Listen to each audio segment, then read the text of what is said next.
Hello everyone, welcome to the Sudivya Judicial Academy. Today we are going to discuss Code of Civil Procedure Section 9. Code to try all civil suit unless barred. Section 9 simply तौर पर इतना बताता है कि civil court shall have jurisdiction to try all suit of a civil nature unless barred. ये कहता है जो सिविल कोर्ट होगा उसके पास पूरा जुरिस्डिक्शन होगा कि जितने भी सिविल नेचर के शूट्स हैं उनको एंटरटेन करे और उनका ट्रायल चलाए। आइए सेक्शन 9 की लैंग्वेज देख लेते हैं। The court shall, subject to the provisions herein contained, have jurisdiction to try all suit of a civil nature, excepting suits of which their cognizance is either expressly or impliedly barred. Section 9 की language कहती है court के पास jurisdiction होगा कि civil nature के सभी shoots का trial चलाए जब तक कि वो एक्सप्रेसली और इम्प्लाइड तौर पर पार्ट ना हो। आइए हम देखते हैं सेक्शन 9 में एक्सप्रेसली और इम्प्लाइडली का मीनिंग क्या होता है। एक्सप्रेसली मैटर्स वो मैटर्स होते हैं जिनके लिए कोई सेपरेट कोर्ट बनाई होती है, जैसे कि कंज्यूमर फोरम में शिकायत करने के लिए कंज्यूमर फॉर्म, रिवेन्यू के केसेस देखने के लिए रिवेन्यू ट्रिब्यूनल्स, सीआरपीसी के केसेस डील करने के लिए क्रिमिनल कोर्ट। ऐसे ही इम्प्लाइडली मैटर वो मैटर्स होते हैं जो कि अनलॉफुल होते हैं, जिन्हें लेकर के हम कोर्ट में नहीं जा सकते, जैसे कि जुए की रकम में मुआवजे की मांग करना या फिर चोरी की रकम में हिस्सा ना मिलने पर मुआवजे की मांग करना। इस टाइप के केसेस पब्लिक पॉलिसी के अगेंस्ट होते हैं और इन्हें लेकर के हम कोर्ट में नहीं जा सकते। वर्ड सिविल को सीपीसी में कहीं भी डिफाइन नहीं किया गया है। सिविल वर्ड को सुप्रीम कोर्ट ने डिसाइड किया था। सिविल का मतलब होता है relating to private rights, relating to the private individual. Supreme court ने डिफाइन किया था सिविल वर्ड को, वो केस था जीवन कृष्णन वर्सेस टीएस अथॉरिटी। अब हम डिस्कस करते हैं सिविल नेचर क्या होता है। जब किसी व्यक्ति के लीगल राइट का वायलेशन होता है तो वो सूट ऑफ सिविल नेचर बन जाता है। एग्जाम्पल लेते हैं हम।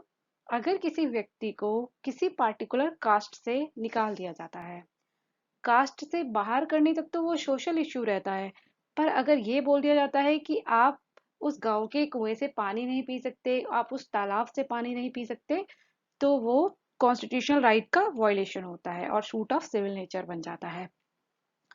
तो हमें ये ध्यान में रखना होगा, सोशल राइट्स के साथ अगर लीगल राइट भी वायलेट होते हैं तो वो सूट ऑफ सिविल नेचर बन जाते हैं। सेक्शन नंबर 9 में 2 एक्सप्लेनेशंस दी गई हैं। आइए हम फर्स्ट एक्सप्लेनेशन को डिस्कस करते हैं। A suit in which the right to property or to an office is contested is a suit of a civil nature. Shoot जिसमें राइट टू प्रॉपर्टी और राइट टू ऑफिस इन्वॉल्व होगा वो shoot of civil nature माना जाएगा। इससे कोई फर्क नहीं पड़ता, notwithstanding that such right may depend entirely on the decision of question as to religious rites or ceremonies.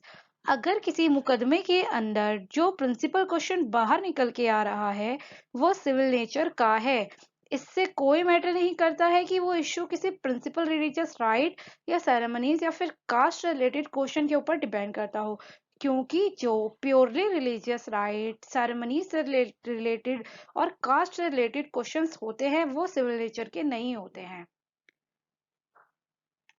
आइए देखते हैं सेक्शन 9 की एक्सप्लेनेशन सेकंड क्या कहती है। For the purposes of this section, it is immaterial whether or not any fees are attached to the office referred to in explanation 1.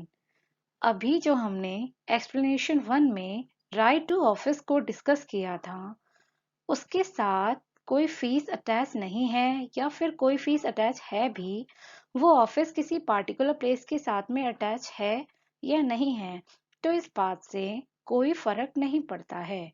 ऐसे right to office को हम सेक्शन 9 में सिविल नेचर का मान करके डिसाइड कर सकते हैं। आइए हम शूट ऑफ सिविल नेचर के कुछ इलस्ट्रेशंस को देख लेते हैं। Shoots relating to right to property, shoots relating to right to worship, shoot relating to taking out of religious processions, shoot for rents, shoots relating to right to shares in offering, shoots for an accounts, suits relating to specific performance, suits relating to dissolution of marriage. कौन से shoot civil nature के नहीं होते हैं? आइए उनके कुछ illustrations देखते हैं। Shoots involving purely caste questions, shoots involving purely religious rites and ceremonies, shoots for upholding mere dignity or honor, shoots for recovery of voluntary payments or offering, shoots against expulsion from caste etc. I hope आपको ये topic पसंद आया होगा। इस topic से related अगर आपकी कोई क्वेरीज हैं तो कमेंट सेक्शन में पूछ सकते हैं। Thanks for watching this video. Please subscribe this channel and share videos with others. Stay tuned for next videos.